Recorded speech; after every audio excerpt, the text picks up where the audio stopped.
discovered something bizarre. While washing up, I actually heard a woman's cry for help coming from the drain. I thought I was just hearing things, so I didn't think much of it. However, in the days that followed, strange things kept happening. When I was taking a bath, I'd always feel vibrations coming from below. The shower water would also become scalding hot for no reason. But I had finally fallen in love with the wealthy Jack, which is how I got to live in such a big house. I definitely couldn't give that up over something so trivial. One day, I accidentally noticed something in the gap between the floorboards. I pried open the iron grate and found a silver key hidden inside. After taking out the key, I examined it carefully for a while and found that it was beautifully crafted, so I wore it around my neck as an accessory. Little did I know that the owner of this key, Annie, was trapped in a secret room within this very house. Annie had accidentally locked herself in the secret room while trying to test how much Jack cared about her. To survive, Annie could only dig out an expired can of beef from the drawer. After opening it, Annie forced herself to break off a small piece and put it in her mouth. But the next second she gagged and spit it out. Even the water from the pipes was contaminated,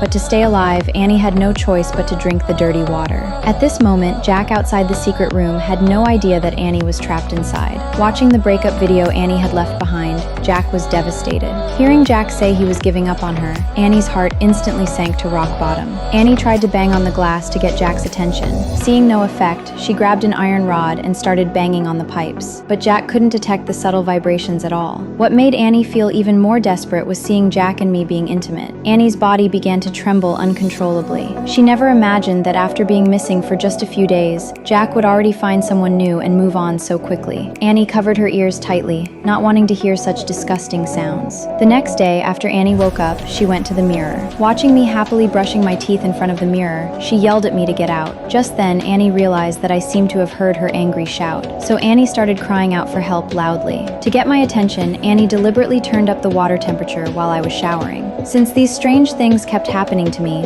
I started to suspect that someone was messing with me behind the scenes. So this time I filled the sink with water, then gave a command. To my surprise, the person in the mirror did the same. At that moment, I finally realized there really was someone hidden behind the mirror. To verify my suspicion, I wanted to try again. Sure enough, the person in the mirror did what I said. At this point, I started guessing who the person inside might be. When I called out Annie's name, the water finally rippled in response. Since I didn't know what the situation was like inside, I gave another command. At that moment, Annie's dog also started barking at the mirror. Seeing this, I started looking for a way to open the mirror. After moving all the books out of the cabinet, I finally found something unusual. I discovered that the upper wooden panel seemed to be hollow. Seeing the keyhole, I seemed to realize something. So I took the key from around my neck and inserted it.